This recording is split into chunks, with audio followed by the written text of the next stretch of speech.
It fills the atmosphere.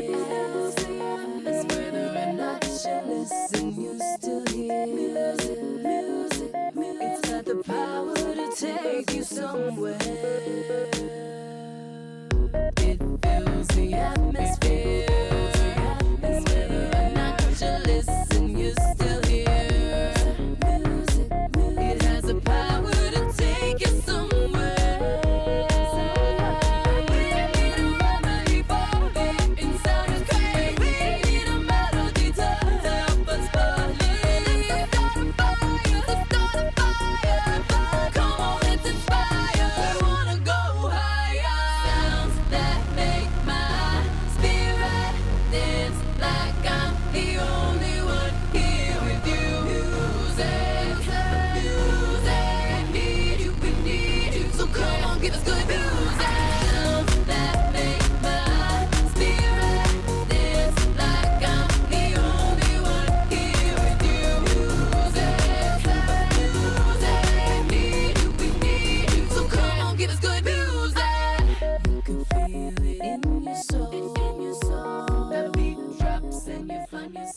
Welcome, guys. Welcome to the Brand Identity Design Business Podcast. My name is Jason. I'm your host, and you're listening into the current series, which I have been doing from the past 4 seasons now. It's called as the Dark Side of Entrepreneurship.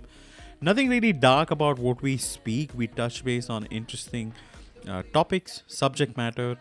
The core objective is to share ideas, recommend strategies on how to do business, how to deal with adversities, how to make money, what unique things are running out there, what kind of strategies have been applied by business owners out there, how we can help one another. That's the whole objective. The name is simply catchy, and that's why I went ahead with it, so that it piques some curiosity and make people listen into the show, which has been very, very effective. So my podcast, just in case if you're new, it's heard in over 23 countries, currently ranks on Spotify on the top 30% most followed business podcast.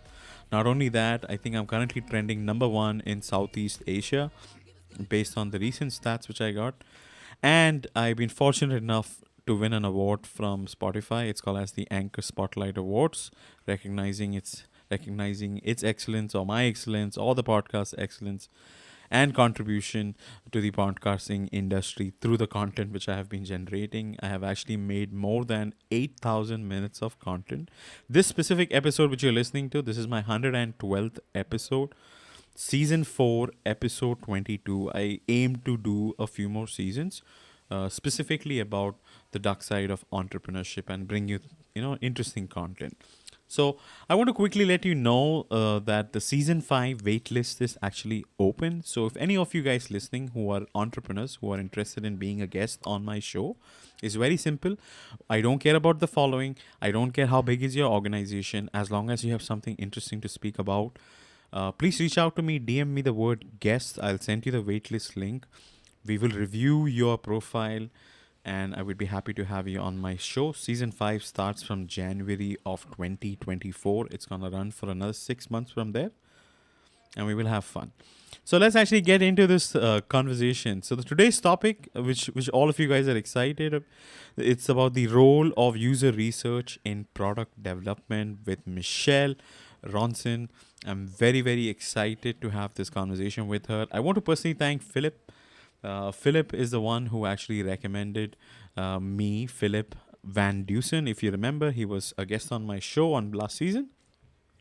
And Philip was like, Jason, you need to have Michele on your show because she is an expert, an entrepreneur. She really knows about user research, and that's why we are having this interview.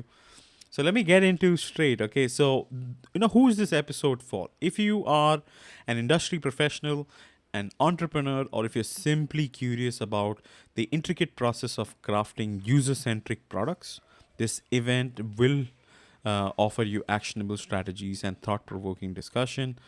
Prepare to get deep dive into this conversation. So who is Michele? Let's get into that. So Michele is a user research executive. She's an expert in that field. She's also a coach and an educator. She teaches design and user research to people around the world. Her corporate trainings and workshop have inspired by working with Fortune 500 and startups for more than 20 years. In 2010, actually, Michele founded Ronsen Consulting, a design and strategy firm specializing in human centered research, design development, and hands on learning program. 10 years later, she established Curiosity Tank to help more people ask better questions in order to make confident decisions. And in 2020, Michele taught over 3,200 students on how to ask better questions and make more informed business decisions. LinkedIn also honored her to be the top voices award in technology category. Congratulations to you on that, Michele.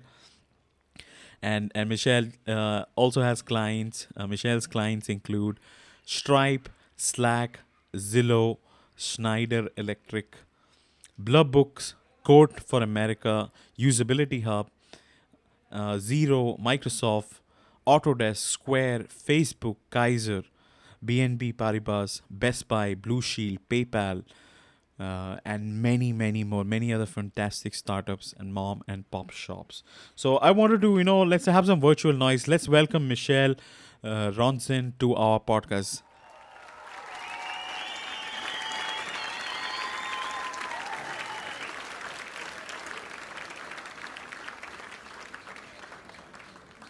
Thank you, Michele. Thank you, Michele, for being here. I think I may have put you on mute when we were starting the recording, so please unmute yourself. The mute button would be right at the bottom of your screen. Michele, are you there? Just send me a DM if you can hear us. I don't know if there is a technical connection. Guys, can you hear Michele? Give me a thumbs up if you can hear Michele, or give me a thumbs down if you don't.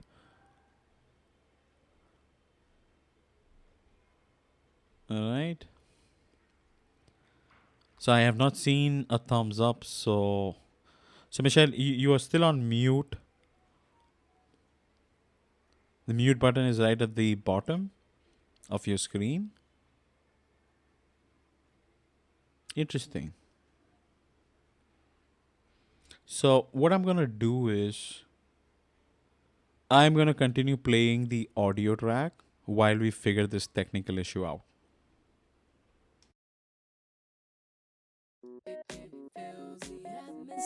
Okay, can you hear me now? Awesome. Yeah. Hello. Yeah. Did I screw it Great. up? I'm sorry I couldn't unmute myself for some reason. I apologize, everyone. I'm thrilled to be here today. Well, I'm glad we are able to hear you loud and clear. I can hear you. So, guys, please give me a thumbs up if you can hear Michele. Let's see some thumbs up. All right. So, we see some thumbs up. So, I think we are loud and clear. I think we can move on. All right. So, Michele, so thank you so much for being here. I apologize. I had to put you on mute when I started the initial recording. Let's get into this topic. Okay. Now, Michele, I'm really excited to know about user research. I'm a designer. I understand the benefits and importance of research in general. Okay, but I'm not into UI, UX, or the user research thing which you do specifically. But I'm interested in learning more.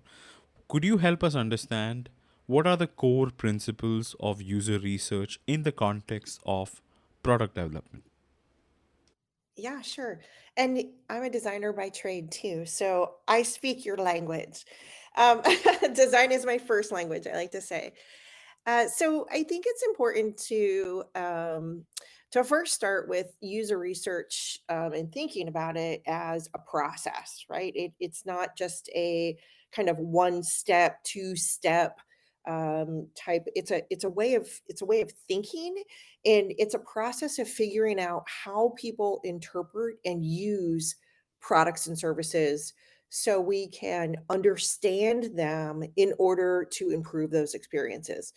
So, user research is about looking for people problems. It's about looking for underlying motivations and behaviors.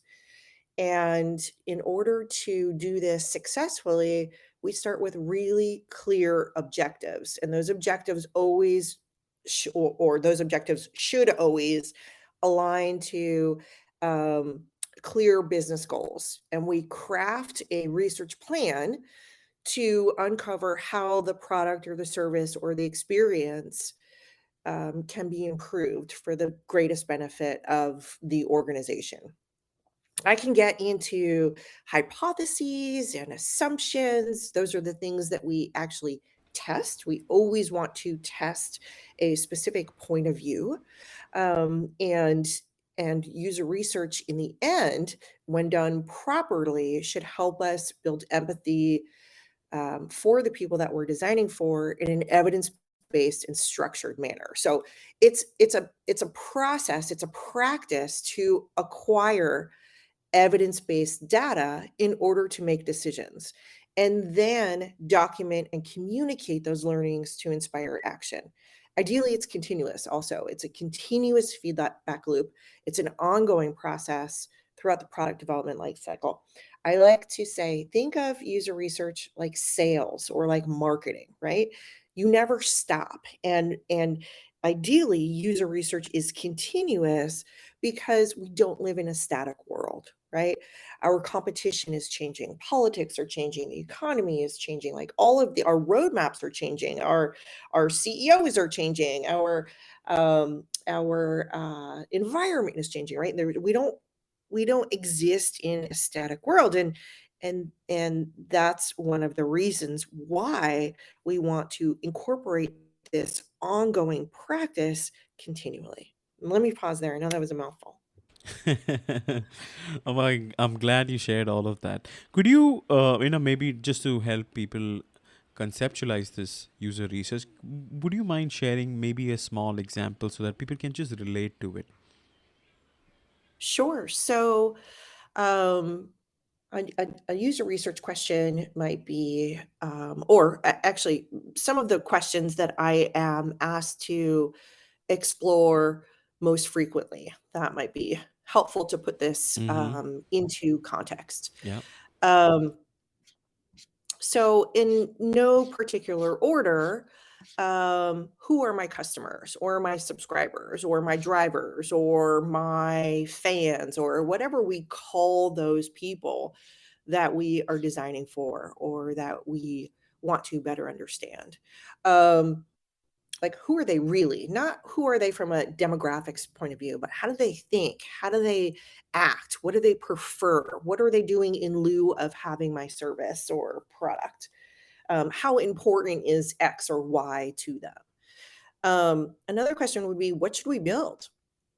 And this is typically where a team has an idea or they see an opportunity that they think that they are well suited to fill, but they're not quite sure how to go about it, right? So, what should we build is a great question. Are we building the right thing?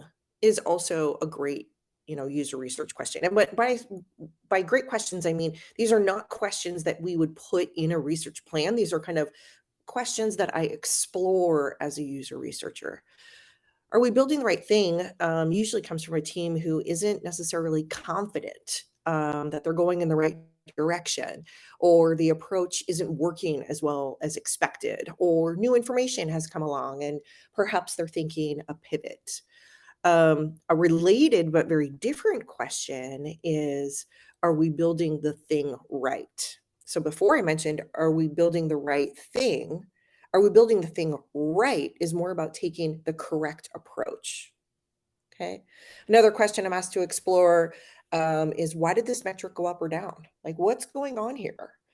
Analytics can tell us when there's been a spike or a drop, but they can't tell us why. Comprehension is something that we explore the most. Did they, quote unquote, the people we're designing for, do they understand this as intended? How easy is this to interpret? Does it make sense to them? Is it in the right order? Is it in the right sequence? Is it named properly or not? Um, and then, of course, how do we improve ABC, right? How do we build a better mousetrap? How do we make it faster? How do we make it better? How do we make it more intuitive? Um, should we implement or sunset this feature? Is another question. Like, what are the pros and cons associated with this? What might the domino effect might be? Things like that. Is that helpful? Yeah, I'm writing all these things down. You never know, this might come in handy. All right, all Yeah. right. Okay, so I want to build up on that. Okay, so at what stage a company would be in their operation? Like, like is it will it be a startup? Will it be like a matured organization? Who would end up reaching out for doing this user research? Like you require data, right, to make like to analyze things. And you also require some information about customers. So I'm assuming the business should have worked with some customers whom you can survey upon and learn from. So I just want to understand like where would this apply, like this whole thing? So um, user research should be considered at every stage in the product development cycle. When we have an idea, when we're in the what should we build phase, where we have an idea, where we see an opportunity space, typically that initial research, it's called generative research, is done to generate a better understanding of the needs and opportunities in this space. So, generative research will allow you to assess the severity of, say, the pain point. Just because something exists or just because we have an idea doesn't necessarily mean it's a good idea or people are willing to pay to make that idea go away, right? So generative research is used to build like a foundational understanding for problem definition and then to identify potential opportunities and solutions that result from that. Um, so generative research typically informs new initiatives.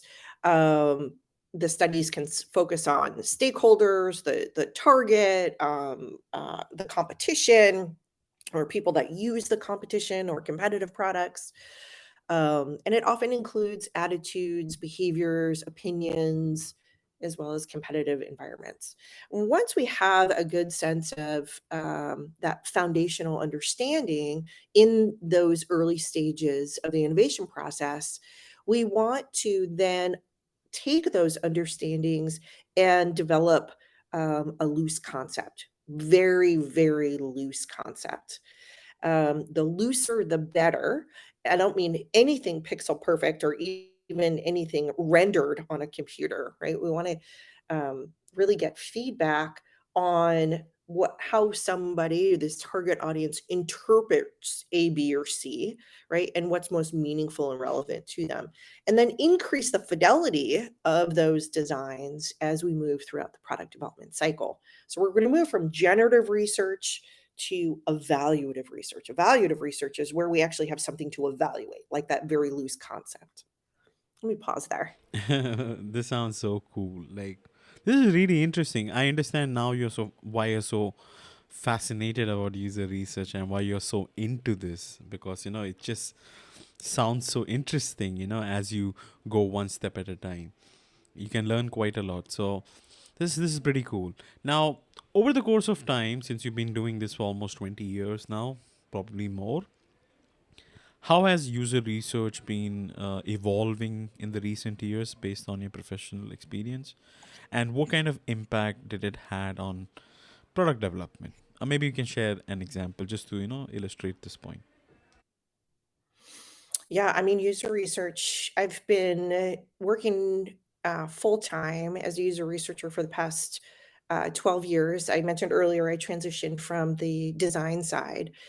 But I mean, it's the entire industry is just night and day compared to what it was when I started. So some of the biggest changes that I have seen are the increased integration with agile and lean practices.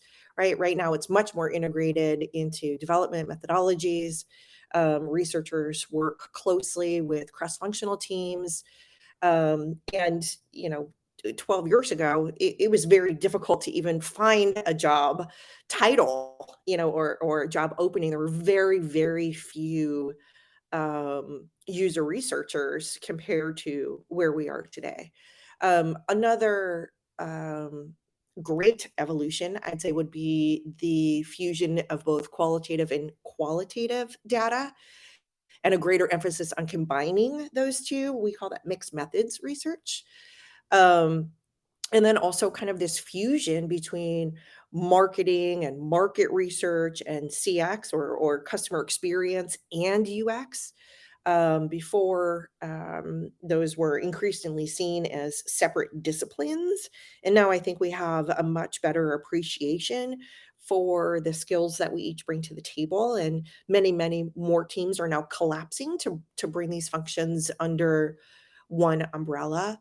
Tons of different tools and technologies, from recruiting to panel management to analysis and synthesis tools, heat tracking, eye tracking, and heat maps. Lots of different platforms to facilitate unmoderated research as well as moderated research. Um, oh my gosh, I could go on. Accessibility. Let me pause there. It makes absolute sense. Wow, so many things involved here. Wow, this is pretty cool. Okay, so my next question to you, Michelle, will be: how does user research provide valuable insights for product development compared to traditional buyer personas?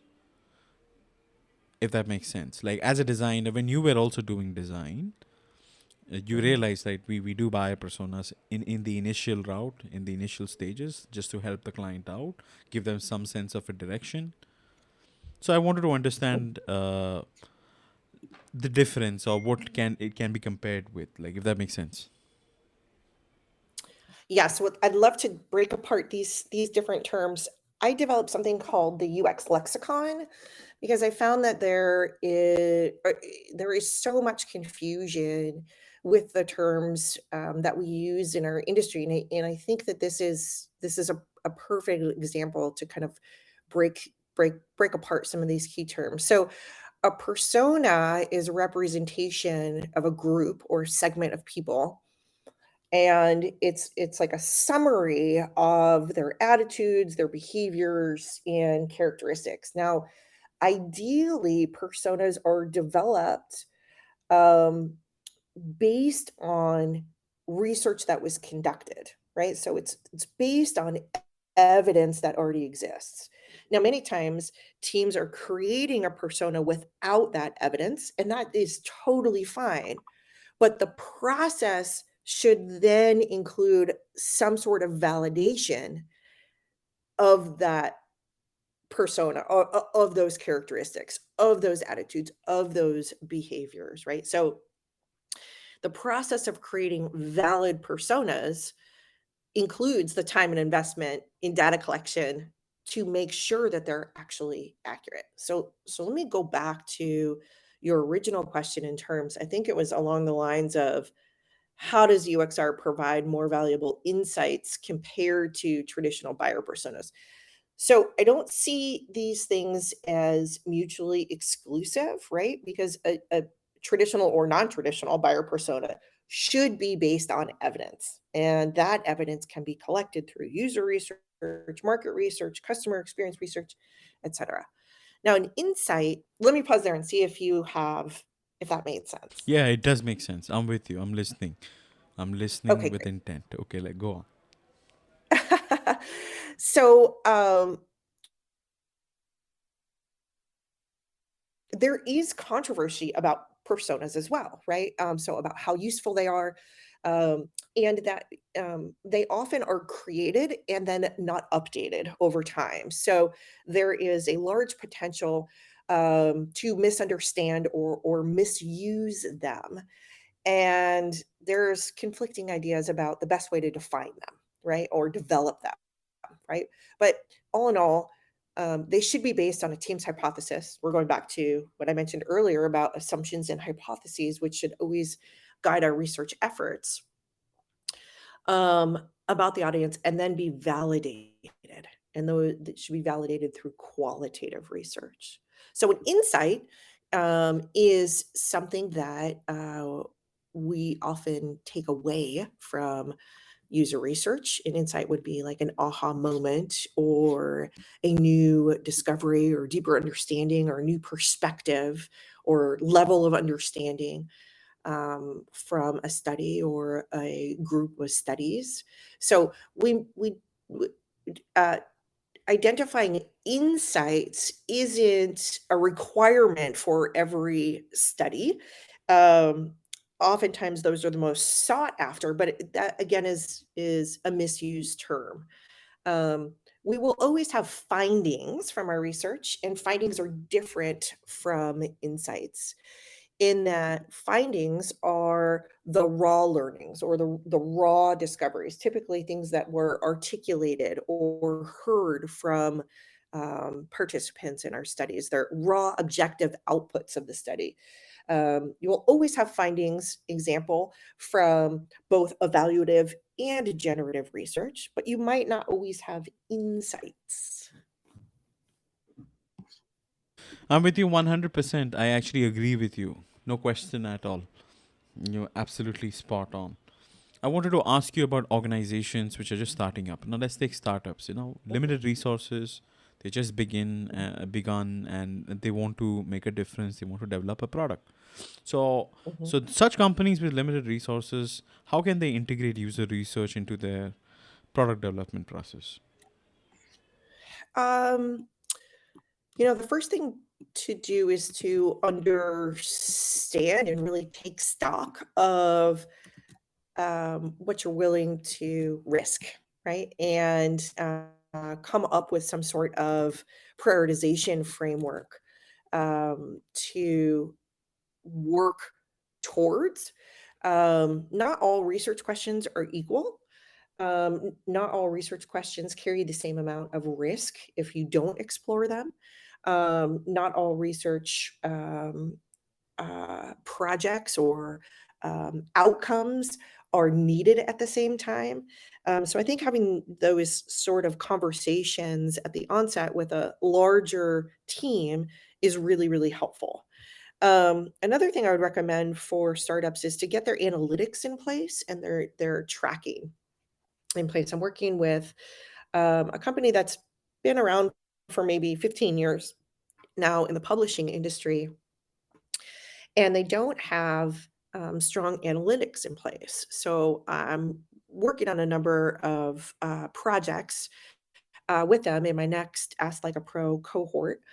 And in many instances, I've asked, what did the numbers say? Where is this dropping off? And analytics teams and customer support teams, and even our sales teams can be incredible, what I like to call friendly canaries, right? Someone somewhere knows something, right? Find the dead bodies. But by instilling those sort of tracking mechanisms with analytics into your product, from day one, and some sort of reporting and tagging system for customer service tickets or Zendesk tickets, and some sort of tracking mechanism for your salespeople, that will go a really, really long way before you invest in, building the research skills of a team. And those aren't necessarily expensive.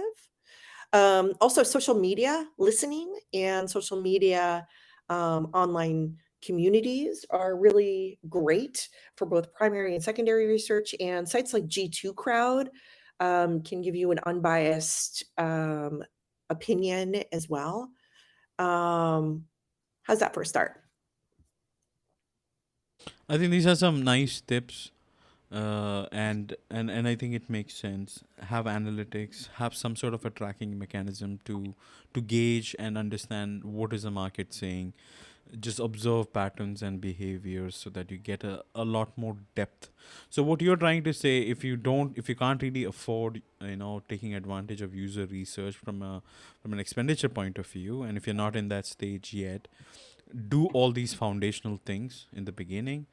Be observant, learn, adapt, evolve, and go on from there. And once you reach a point, then take advantage of user research so that you have a much more polished view on things. Am I getting that right? Kind of. Kind of. The Okay, let's I try that. let me rephrase that a little bit. It's not just about the money; it's a skill set. I mean, this is a practice. I often say that becoming proficient in user research is akin to learning a new foreign language or learning how to play a new musical instrument. You might have the money to conduct research, but if you don't have the expertise and and skilled professionals to guide you through it and teach you how to navigate the nuances and the biases and the plethora of decisions to make throughout the planning process, the screening process, to right size the questions, to develop, the discussion guide, to choose the right methods, to analyze, synthesize, um, you can do more harm than good, right? If any one of those uh, points in the process um, introduces bias, for example, unknowingly or knowingly, um, then we're going to be gathering flawed data, and then we're going to make decisions or poor decisions off of flawed data, right? So I would say yes, let's get our analytics into place. Let's get tracking mechanisms into place with customer service teams and sales teams. Get used to social media listening. Check out third-party sites like G2 Crowd, and I would add to that: seek mentorship and guidance from an experienced user research professional, not necessarily money related. Makes sense. I am with you. Okay, now since you spoke about methods, I wanted to understand. Let's talk about the method, the key steps which are involved in conducting user research for product developer. Could you walk us through that whole thing? Maybe just give us an overview step by step. Yeah, this is actually exactly how my series Ask Like a Pro is laid out. It's a series of 6 workshops that moves through the entire product development or research cycle, phase by phase. The first phase is research planning, and this is where we identify what we're looking to learn and how the learnings will be applied. We work with our stakeholders. It's imperative that we include our stakeholders in the planning process to both ensure that we have understood what we're setting out to explore, but also about how that ties into the core business metrics, that our interpretation is the same, that we have clarity on when we need to make these decisions by, what level of confidence we're looking for, um, and things of that sort. And it's also really, really critical to help us frame what we're going to test. Are we going to test a series of hypotheses, which is an explicit experiment, or are we going to test some assumptions, which are implicit ways of experimentation? Um, so once we create a user research plan with all of those necessary components in it, we will also begin to talk about who are the best people suited to provide us with the feedback we need about this particular topic. And this is where we get into our recruiting criteria. And oftentimes we're going to be identifying people with certain behaviors and people with certain attitudes, or maybe it's just behaviors or it's just attitudes. And this will inform um, how we go about finding the best people to contribute to our study. And then we will develop some sort of screener to make sure that those people fit the criteria that we're looking to learn from. And we're going to simultaneously identify which criteria we can relax if this is proving to be a difficult recruit. And then we'll distribute that survey screener. We could do this in a variety of different ways. I could do a whole show just on that. Um, and then hopefully we're developing some sort of smoke signals in that survey screener, and maybe testing some assumptions about the recruit in that survey screener. Then once we identify the people we want to recruit, We'll go ahead and schedule those sessions, assuming it's a series of moderated studies, or if it's unmoderated, we might funnel them into a platform right away, or the recruiting might even take place on the platform. And we're going to develop a discussion guide that includes everything that will occur within that session. I develop discussion guides for moderated and unmoderated studies. And the discussion guide includes everything from hello to thank you, goodbye. And we want to make sure that the questions that we're posing in these sessions, whether they're 15-minute sessions for unmoderated or 90 minutes or longer, support the goals we've already identified in the research plan. And we're going to cross check those. Let me pause there because we're only about halfway through the program. Michelle, what I like to ask you, you could have been just a designer or been in the design profession. What excited you? What made you jump into user research? Like, what fascinated you about this whole thing? Because you're so knowledgeable, you have so much wealth of knowledge with you. I'm wondering, why did you pivot and switch and went to this direction? Can you help us? Can you share a little Yeah, background? Like, what was that aha moment? Like, what was running in your head? absolutely. It's a great question for the design audience too, because I think many of you will be able to relate to this. As a practicing designer, I was used to waking up in the middle of the night with crazy ideas and wanting to draw or build or create. And I lived this way for years, for decades. And eventually I wasn't waking up in the middle of the night with new and crazy ideas anymore. I wasn't as inspired creatively. And I went back to school at the California College of the Arts in their inaugural design and innovation fellowship because I was looking for new inspiration. And um, I knew that it wasn't like I was going to become a travel agent or anything like that. Creativity and the world of creativity and design has always been, um, as I mentioned before, like it's always been my first language. But I was looking for maybe a different angle or new inspiration. And in this design fellowship program, each of the fellows worked on a capstone project throughout the duration of the program. And when it came time for us to do our user research, this is so true. I raised my hand and I was like, who wants to trade? And it wasn't because I didn't value research. I'd been working with researchers for years and totally valued what they brought to the table. I just wasn't interested in conducting research myself. I was like, ew, I don't want to go talk to people. Why would I want to do that? Surely somebody else could get more out of this. And I would design for them, some component and do a trade. And my professor, Susan Worthman at the time, I'll never forget, she said, Michelle Ronsen, you're going to walk this plank yourself. And I was like, but why? Surely someone else can benefit. Anyway, to make a long story short, I did a series of ethnographies um, about a week or so later. And ethnography is where we go into the field and we study the people and the activities uh, of our participants in the context of their actual environment. And I was just blown away at how fantastic and rewarding it was to be able to ask my own questions and dig deeper to understand context in real time. And it was just, I mean, bowled over is an understatement.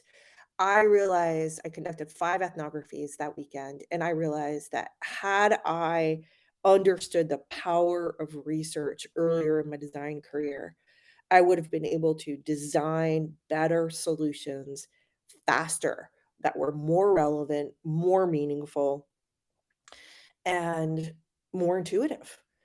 And that Monday morning, I was like, that's it. That's it. I was like Alice in Wonderland down the rabbit hole. And I made that like that 6 months later. I at that time I was a senior vice president and design director at Wells Fargo, leading a large creative team. And I was like, that this is it. This is what I want to do. And it And changed my life. and it's so amazing. I'm glad that you pivoted to that direction because I mean, you can make out, see, when somebody is passionate about things, you can really make out and gauge like the level of passion they have. And you are exploring with passion when it comes to this. I think your mind was hungry for something beyond design and something way ahead. So that and that's I think that's what user research did. It helped you feed that hunger which was building inside you, a quest. It's So. also incredibly creative. I Mhm. mean, one of the things that I love about being a researcher and being a research educator is it really requires a strong left side of the brain, a strong right side of the brain, constant problem solving, logistics. I mean, I love creating super fun activities for my sessions and my participants and my stakeholders and collaborating with all sorts of people and tools and stakeholders and talent. It's incredibly rewarding. That is really amazing. I wanted to also just ask you one other question before we get into the topic. I wanted to ask you when you transitioned, okay, being from a designer, you had to let go of a lot of opportunities when we were transitioning into becoming a user research. I don't think clients walked right away to the doorsteps, right? So it may have taken you a while. How did you handle that part? Yeah, that's another good question. Um, I was known for my design chops, and I decided to well, let me back up. It turned out I had a knack for user research, and both of my professors at the California College of the Arts hired me on a freelance basis to conduct research for them. So I had two very strong mentors that provided me with experiences to learn and get hands-on experience and feedback and coaching along the way. And when I decided to go off on my own, I was known for my design expertise, not for user research. And again, this was about 12 years ago. So even the concept of user research and innovation was very, very different, and very little was known about it. But I decided to only take on design projects where the clients would allow me to do user research to inform the design decisions. And there was a lot of education involved there, but it turned out to be a really effective and strategic way to pivot. So I did both design and research for about my 2 years, my first 2 years on my own. And then I was eventually able to phase out of um, the visual design aspect of it completely. And by design, I mean pixel pushing. I mean, I can still draw very well, but I'm not creating like prototypes or anything like that anymore. That is so amazing. I'm glad you figured this out completely and you were able to make a living out of it. And not only that, you have worked with one of big companies, major corporations. You've made a difference. So I'm very happy with the success you have. My next question is about when you do user research, have you ever witnessed or came across this situation wherein the research result is kind of conflicting with the vision or a preference of a decision maker at the organization? Yes, Okay, and how do you navigate that situation? very carefully.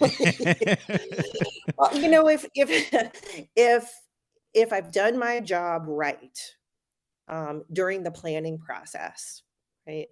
I actually have a lot of specific tools and templates on my website at curiositytank.com, and one of the best tools and templates there is called my stakeholder kickoff plan document or cheat sheet or something like that. But if I've done my job right, in the planning process, I will have established trust. I will have built the credibility. I will have understood or uh, provided the stakeholders with a safe place to communicate concerns and fears, and been able to address this at the onset. And many times that is going to include some sort of education. So here, like a typical example might be there's a new design director in town. They have two concepts, the new concept versus the old concept. The design director really wants, his new concept or her new concept to perform better. And that's the hypothesis that we're testing. And I'll be, very careful yet firm to make sure that we communicate that we don't use research as a weapon. Our jobs as user researchers and people that are a part of the user research process also includes a lot of ethical considerations, inclusivity considerations, and we're not going to show concept A in full color and concept B in black and white, right? We're gonna show concepts with equal parity, and really move them through the educational process focused on the responsibilities of a researcher. Our ethical responsibilities to participants and to do no harm and things like that. So I what works for me is to take a more educational approach. Not to assume that someone's trying to be an asshole. Excuse me, right? Okay, go on. And that seems to work really well. Yeah. So hopefully, if I've done my job right, um, there won't be that big surprise at the end. So I'm constantly communicating to both increase trust and credibility, but also to increase buy-in. And the more active and included my stakeholders are in the process, the more likely they will champion the work themselves. User research is really a team sport, right? I can't be successful as a researcher without my stakeholders, and my stakeholders can't be successful with user research without me, right? So it's like separating white from rice. Absolutely. Absolutely. I'm with you. I want to let the audience know, all the 37 listeners listening to this conversation on LinkedIn Live, that we would be opening up a space for Q&A in about 2 minutes. So if you do have questions, and if you've been patiently listening to us from the past 45 minutes, you're welcome to come up on stage and ask Michele questions directly about user research. I wanted to acknowledge some of my close friends, Felecia being one of them. Michele, I have learned a lot about marketing listening to Felecia in her marketing cafe rooms on Clubhouse. She is absolutely an amazing person. Felecia, I would like to formally introduce you to Michele. And you guys should become good friends. And she's a chatterbox. I'm telling you, Michele, right now, once she starts, she does not stop. Okay, I also want to acknowledge Wade, who has joining our conversation. He's also a good friend. I think I saw Thomas as well. I don't see him now. Anybody else, guys, if you are interested, please do not hesitate. Raise your hand. I welcome you to come up on stage and ask Michele questions. All right. In the meantime, what I'm going to do is we're going to take a quick break. Okay, I feel like drinking a sip of water. And so what I'm going to do is I'm going to play an ad. It's a sponsored ad by one of my sponsors. And we will continue from there. So please stay online or hang tight. We will be right back. Are you a professional speaker who has been dreaming about getting paid for the value that you deliver for your talks and workshops? If so, the Get Paid from the Stage program was created for you. During our 6 weeks together, I will give you all of the tools, templates, and guides you need to build a speaker package that will get you noticed. You'll learn the sweet spot for pricing your talk, how to negotiate with event organizers, and how to ask for additional value that you are missing out on. The next Get Paid from the Stage program starts on October 14th. Be sure to sign up soon because seats are limited to no more than 10 participants. Be sure to mention Jason's podcast when you register, and that will give you a 1-hour one-on-one with me at no additional cost. I can't wait to see you get paid from the stage.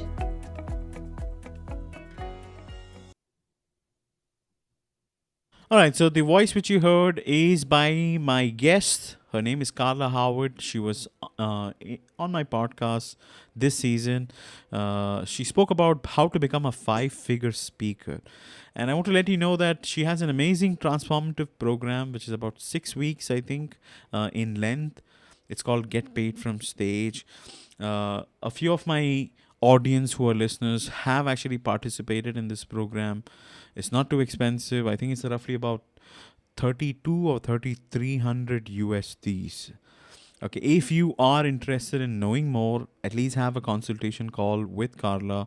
You will see the value and you will buy this if you are into becoming a 5-figure speaker. Okay, the registration link, you should be able to find it under the show notes or the event notes for this specific event. You should be able to find it. So let's actually start Q&A. So I want to welcome Wade. Wade was the first person to join this conversation. So nice to see you. Wade, do you have a question or would you like to contribute to this conversation? Hello, Jason. Yes, absolutely. This has been fantastic. My question for you, Michele, is that you were just talking about how important it is to get the stakeholders on board. And I couldn't agree with you more, but I'm wondering, as far as how do you get them to understand that the more that it's a collaborative process and that you can't use your research to really kind of steer anything, but it's got to be used as a value-added proposition. How do you really get that to be enforced in their understanding and agreement? Hi. So could you summarize that question for me? How do we?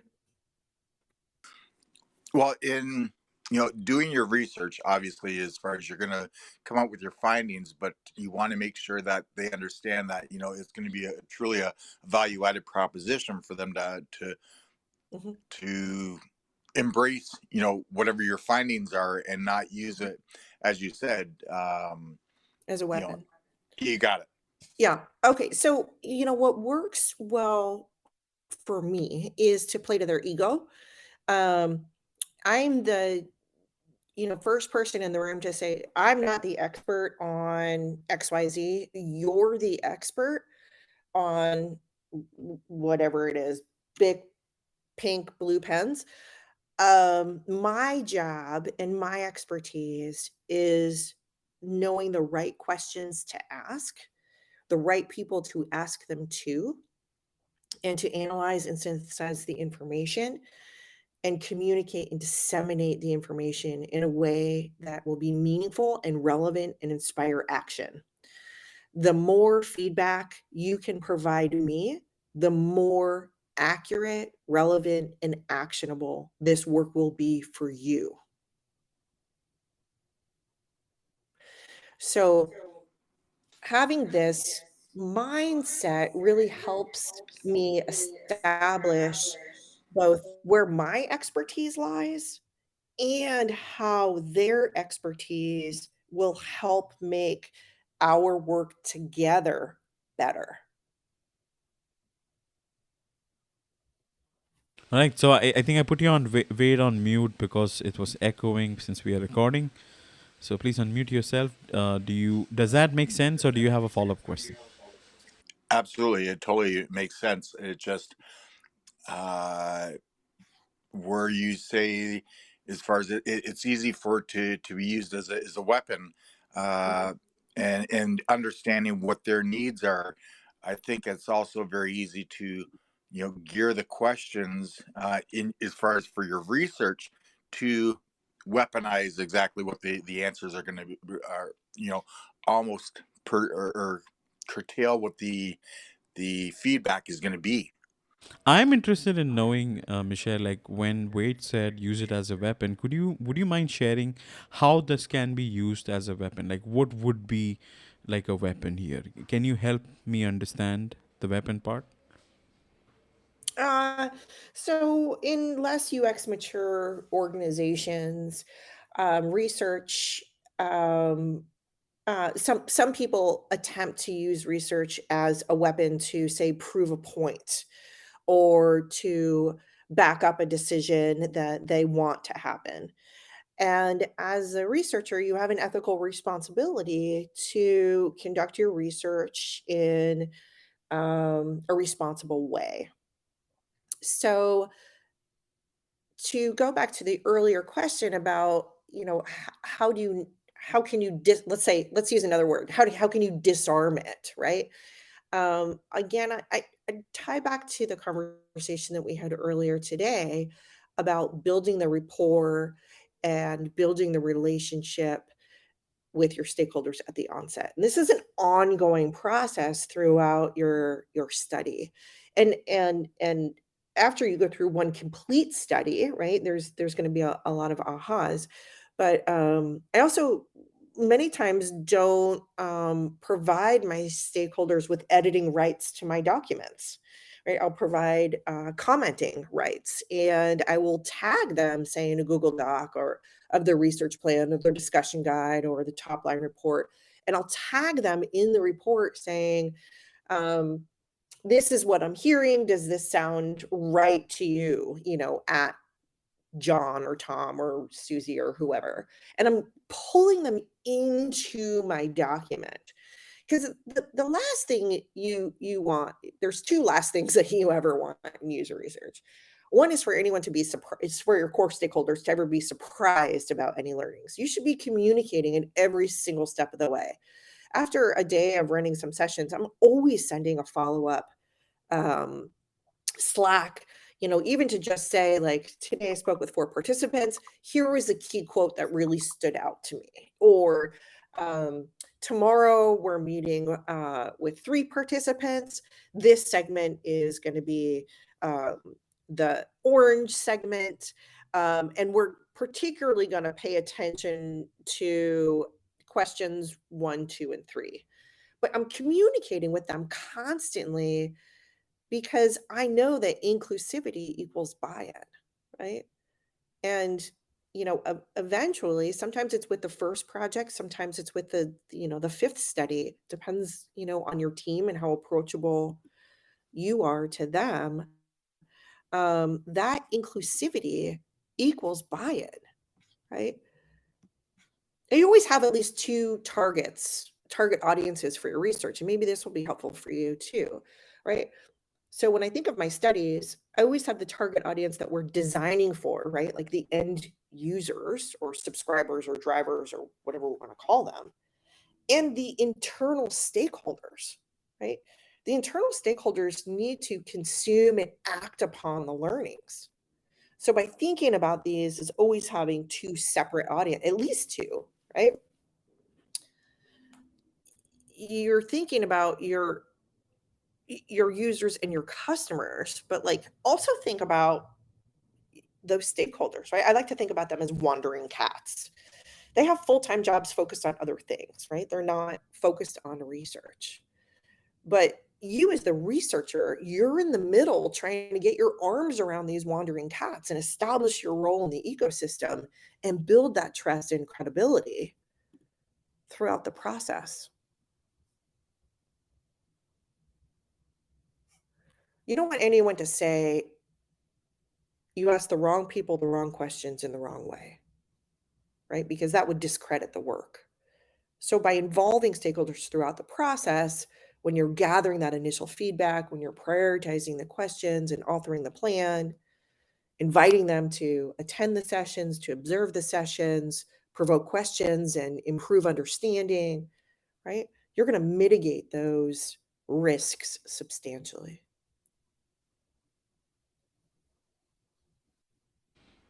All right. Wait, I hope that answers your question. Do you have a follow-up question before we move on? No, that's been fantastic, and I've taken a far too much time. Thank you so much, Michele. Yeah. Everyone feel free to connect with me on LinkedIn. I also have a user research newsletter called Fuel Your Curiosity. Our next user research cohort is kicking off in a few weeks. And I'm happy to answer any other questions that you might have. Tons of resources on curiositytank.com and the UX Lex. It was great to be here, Jason. Thank you so much for having me. Yeah, we are not done. We have more people on stage. Michele. Oh, awesome. You thought we are wrapping up. I didn't mean that. Like, we're not wrapping up. All right. But I appreciate you being here. And let's continue. We have another 30 minutes to go before we wrap out today's interview. I appreciate all the other individuals who have joined the conversation. And so the thing which I want to let you know, guys, keep the questions short because we want to ensure that we give my guest enough time to promote her business and what she does as well. So let's keep the questions short and limited so that we can go through everyone. So let's start with Felecia. Felecia, thank you so much for patiently waiting. How are you? And do you have a question or would you like to contribute? I have a question, and so proud of you, Jason. What's such a quality interview and show that you have. And Michele, I'm geeking out because I was much like you, as he said. I was a marketer, and I started out with market research and kind of geeked out because I love consumer behavior.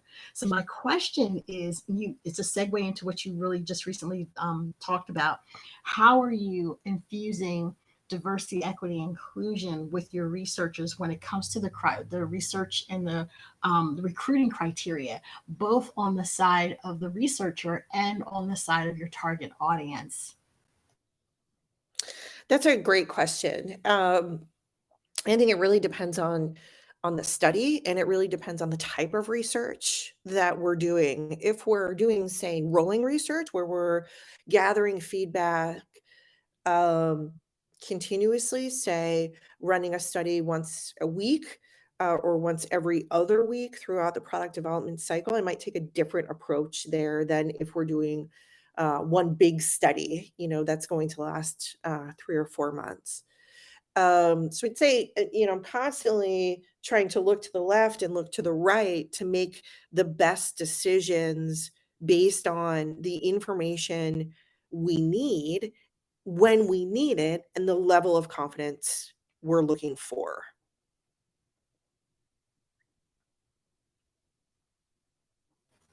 So to follow up with that, is the reason I'm asking is because I know a lot of times when I've had to conduct market research and people will ask for research that's not related to the target audience, only to show inclusion. So they'll say, for instance, we're studying something in Greek, and you're studying, and your market research target audience were Greek people. Well, people will ask the question, well, did you also ask people who were Hispanic? Did you ask people that were from India? And me being a person of color, I'm looking at them like crazy, like, well, we were studying Greek people, but I start asking some of the market researchers, is it possible to also ask the other people that may or may not be users, that are they familiar with the product, or that they have any kind of awareness, just so I could have the additional data and to not appear biased. But I wondered how you handled it on a larger scale, obviously in a much more sophisticated fashion.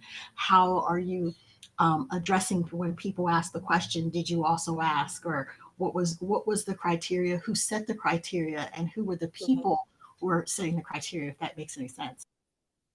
Yeah, so this is one of the biggest differences I've noticed between user research and market research or marketing research, is that the planning process is much, in my experience, is much more collaborative, where the stakeholders are included.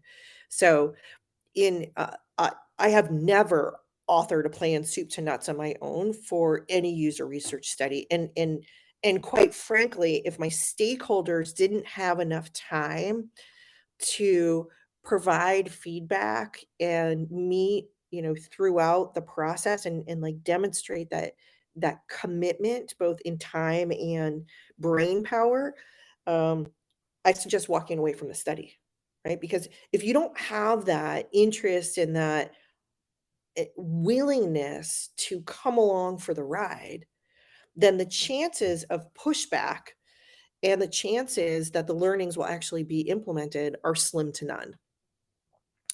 So this ties into, some of the earlier conversations that we had today, earlier, it's morning for me, about that inclusivity equals buy-in. So if that criteria wasn't discussed in the planning process and it didn't seem important, and my core stakeholders, um, didn't identify that as, key criteria, then the simple response is that wasn't a part of this research study. We could certainly do another study, but it wasn't included in this wave. Here are the priorities that we focused on, and here were the stakeholders that were involved in this decision making. Well said. Love that. Because as you know, there are stakeholders that come at the end that just want to join and have an opinion, like, the 12 o'clock hour, that they were the part of the core stakeholders that were participating. And a lot of times I just call that the Charlie Brown effect. Like, here they come at the last minute. They weren't involved. So that's very well said. Thank you so much for addressing that. Yeah, great question. Great question. It Awesome. sucks. I mean, it just sucks, but it's a part of the job. It's just part of the job. Yeah, it does suck. So I wanted to acknowledge the new people who have joined the stage. Please be aware that this conversation is being recorded. By you being on stage, you're giving us consent to go ahead with the recording, monetize on it, make money, broadcast it, promote it, etc., etc., etc. So I wanted to acknowledge AR who has joined the conversation. Thank you so much, AR. Do you have a question, or would you like to contribute to this conversation? Yeah, thank you, Jason and Michelle. Really amazing talk. I have a bit unconventional question, maybe, because when I jumped to this podcast, and Michelle was talking about like the importance of data analytics in product design, and like finding the making the data driven decision on everything and something like that. So I'm working in UX industry for the last it's been almost 10 years, and at this age uh, I think I'm more acknowledged about like the super importance of the data driven decision making in product design, and even UX design, and something like that. So I have been enrolled in data analytics course by myself in a professional certification. So I just wanted to know, like, is that a good decision, like to know more about this data driven decision making? I'm just adding this data analytics learning into my UX or product design learning, or I'm overdoing it? So yeah, that's my question. That's a career Oh, question, Michelle. Yeah. yeah. I'm not, well, first of all, kudos to you for just continual learning. I mean, I consider myself a lifelong learner as well. And in order to stay relevant in our industry, I think that it's a requirement, and many people shy away from that. So I commend you for continuing to invest in your own skills. Um, I am and I also want to clarify, I'm a qualitative researcher, not a quantitative researcher. So from your comment, I'm interpreting your data analytics course as being more quantitative focused, which is great. If you want to balance that out, I would encourage you to explore some more quantitative research learning as well. So, quant can tell you um, things that count, right? Like the quantity of um, people that did X, Y, or Z. They can tell you where spikes or drops occurred. Um, and as you likely know, qualitative research can tell you or help you understand why or how. So, so the complements between the two are really powerful.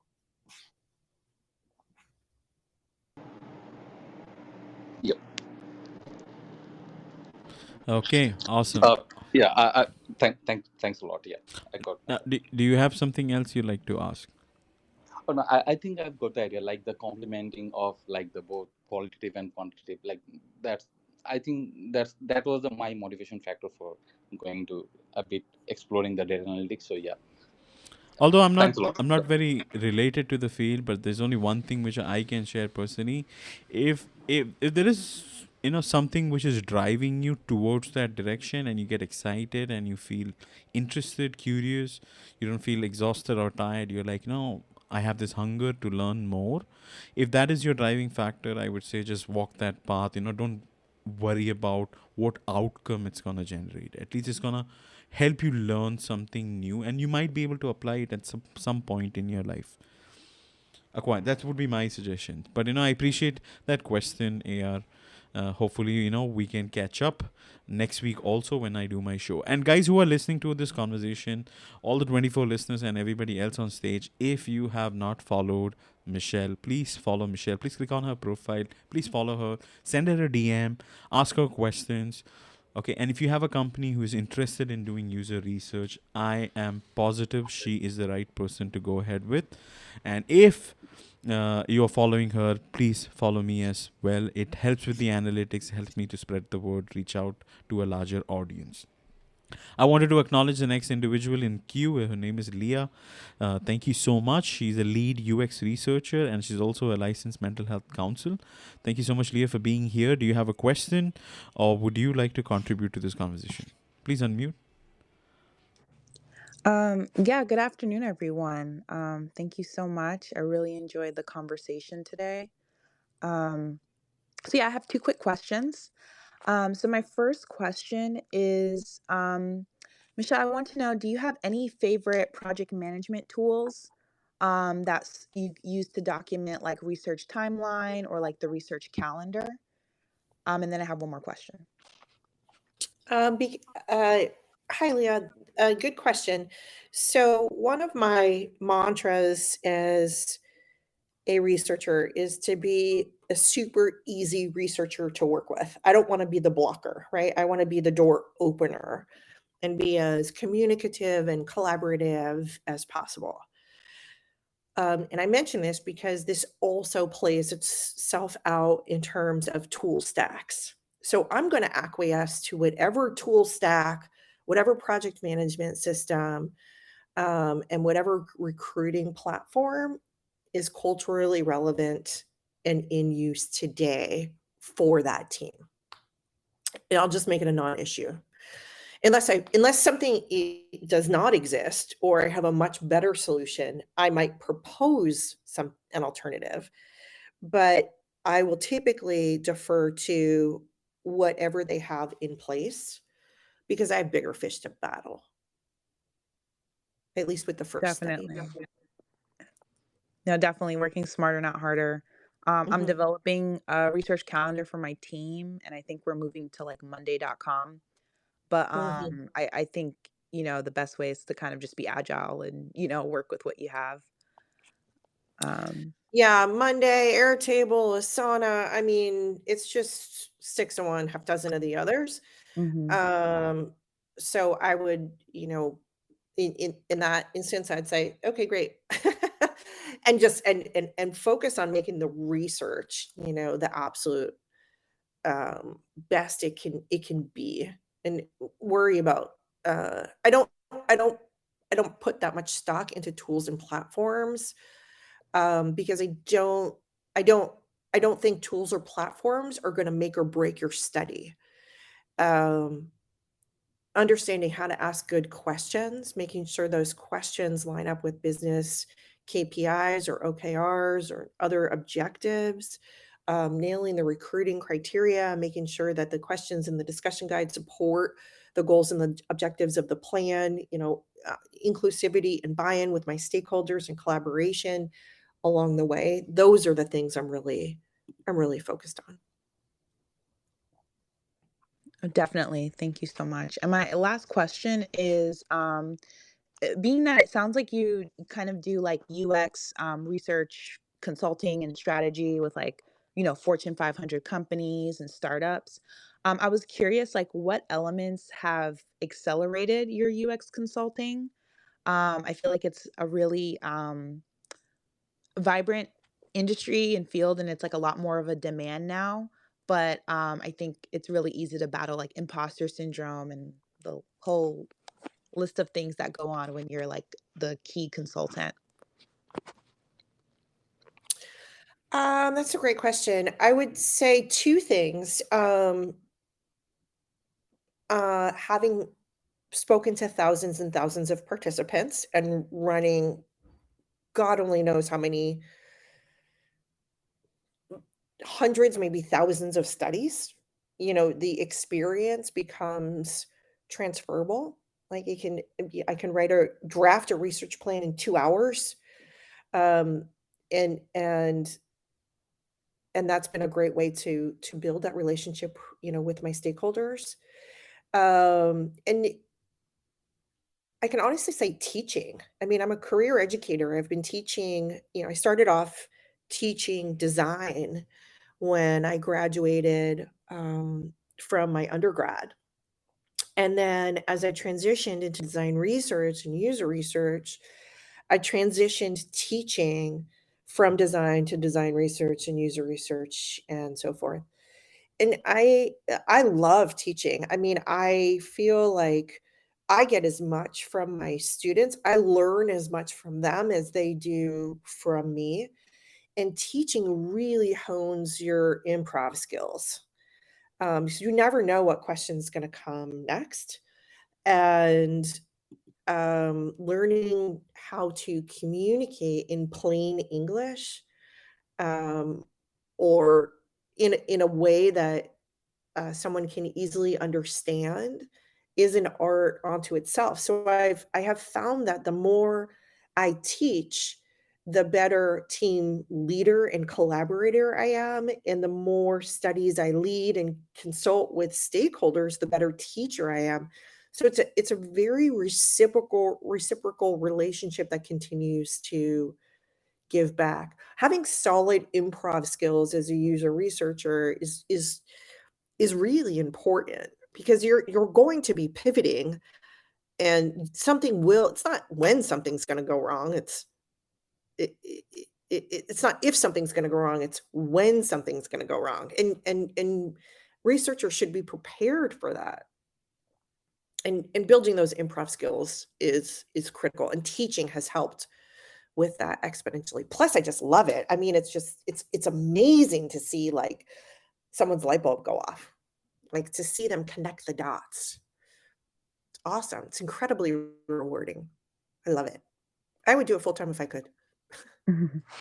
Well, thank you so much. I was taking so many notes. I would love to connect. I'm definitely going to send a follow-up question. I would love to have you on my podcast as well. Lovely and fresh, and it's about UX and mental health. So, thank you guys so much. Thank you. I Thank, love it. thank you, Leah. Thank you so much. I wanted to acknowledge Aminah. Thank you so much for your patience. I hope I'm pronouncing your name right. Welcome to the podcast. Do you have a question, or would you like to contribute to this conversation? Yes, thank you. Hi, Jason. Hi, Michelle. I've been following you, Michelle, in Curiosity Tank for a while, so I'm excited to be able to talk with you. So I did want to ask a few follow-up questions if we have time. You mentioned earlier that when it's in the importance of bringing your stakeholders along throughout the entire research process and making sure that there's no surprises by sharing insights. And I think my hesitation with that is making sure that the team doesn't just kind of take that one specific data point and run with it before I've had a chance to fully analyze the data and give the full picture. So what advice do you have for how you navigate that? Yeah, that's a great question. Your audio is a little low. If there's any way you can turn that up, that would be super helpful.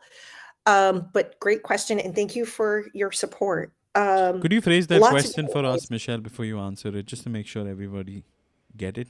The audio Sure. was low. So my takeaway from that question is, how do we bring stakeholders along for the ride when they hear a piece of feedback or data and want to run with it out of context or before, full analysis has been done. So I'm going to tie that back to what I mentioned earlier in terms of including those stakeholders when gathering the initial feedback, prioritizing key questions, that inclusion really generating buy-in and investment in the outcome. That's all like in the planning process where we're really trying to establish and build that credibility. I also invite my stakeholders to observe the research live and or allow them to access the recordings. And again, to help build credibility, provoke questions, and improve understanding. When I invite them to observe the sessions live, I always say you have to watch at least 2 sessions, right? Because, and I'm going to, if they say I could make the Tuesday at 2, but not the Thursday at 4, whatever, I'm going to try to choose 2 sessions for them that I think are going to be as different as possible. Maybe I'm choosing one person from 2 different segments, or one person that represents 2 different, attitudes or behaviors, because I want to make sure that they hear different points of view, that they hear different perspectives. Another is to do those what I call send like research snacks at the end of each day. And that's, kind of the Slack or the quick email that says, here's who we spoke to. This is what occurred today. This is a quote that really stood out. If I have a fear that they're going to run with something, and whether or not I have that fear, I'm always including, and tomorrow this is coming up, or in contrast, we heard this from, another participant. And then before I'm diving into my top line report, I'm identifying, 5 or 7 themes in what I refer to as a debrief sheet. And then I'm asking my stakeholders which of these themes are most important to dive into in full analysis. So those are like 4 opportunities to make sure that doesn't happen. But it all goes to, for me, including the stakeholders throughout the process. But my process is set up to mitigate these situations. Thank you so much, and I hope my voice is more clear. But that was Yeah, really that's helpful. great. Okay, great. No, that was really helpful and great strategies to implement. Also, I would love to know, how do you balance research with the fast-paced nature of startups? Research is not always easy to put in the same timeline that certain projects require, especially when trying to be agile. And so, do you have any tips for that and how to manage those expectations? We talked a little earlier about research at startups. So one of the first things I would do is get some analytics in place, some tracking analytics. Another thing would be to really build a relationship with the customer support team and the sales team, and get some sort of mechanism to document questions and requests. Social media listening is another one, sites like G2 Crowd. And then when it comes for conducting actual research, making sure that the person who is doing the research is actually trained and knowledgeable, so that the information that is collected is you're confident that the information that was collected is meaningful and reliable and culturally relevant. The last thing you want to do is conduct research and introduce flawed data from which you're making flawed decisions from. Going further than that, I love introducing rolling research to startups, where we are running a study either every week or every other week, and setting up rolling research programs. I found that's an extremely effective way to build a continuous feedback loop and learning environment. And actually, there's a rolling research workshop I have on curiositytank.com under the expert series. link that really dives into what rolling research is, how to set it up, and things like that. If you're interested in learning more about that. Yeah, that would be great. Thank you so much. Sure. Awesome, awesome. I'm glad that we were able to actually complete the Q&A and we were able to cover a lot of people. In fact, everyone on stage. Again, guys, if you are listening to this podcast, please do not hesitate to reach out to Michele for her expertise. Do follow both of us.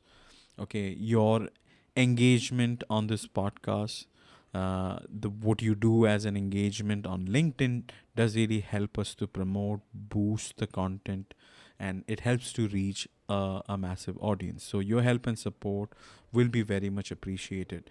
I have two questions for you, Michele, before we wrap today's conversation up. The first question which I like to ask you is, if there was any person living or dead and you wanted him or her to participate in a user research session with you, who would you choose and why? I'd probably choose my dad. Um, you know, my dad passed away, gosh, maybe 20 years ago. And I think I would just jump in. I wouldn't even have to ask him any questions. I just want to look at him. I'd want to hold his hand. Anything to just kind of spend time with him. But he was also an incredibly creative and technically savvy person. And I think he would make a fantastic researcher. And yeah, I think it would be my dad.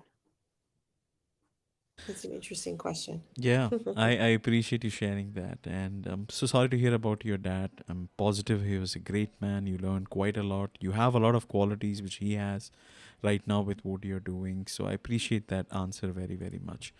I also wanted to ask you, like, what kind of services can people reach out to you for within user research? Like, can you maybe give us some classification? I think the website is www.curiositytank.com. So if you have to maybe promote like one specific offer which people you want people to take advantage of, what would that be? Yeah, my Ask Like a Pro program focuses on teaching practitioners how to conduct user research. When we move through the actual research phase while conducting real research for project sponsors. You can learn more about that under the individual training tab. And we do a lot of team training. Just put a quote together yesterday for a series of team trainings where we upskill. Either maybe we're looking to augment an existing user research team, or there's no user researchers on staff today, so we're building that bench strength. And consulting, I typically work on retainers, but I do some one-off projects as well, and have a team of researchers to support. That is super, super cool. Now, if you could leave my listeners or our listeners with one thing they can take away from this whole conversation we had, what would that be? Um, remember that UX is a team sport, right? You can't and won't be successful if you're trying to push water uphill. Yeah, ask questions. There's no bad questions. I ask questions for a living, right? And just try to be open-minded. And to me, there's no better career, no more rewarding career in the world. And again, I fell into it, by accident. So if something strikes your fancy, Jason, building on what you said earlier, pull that thread, explore it, and have fun.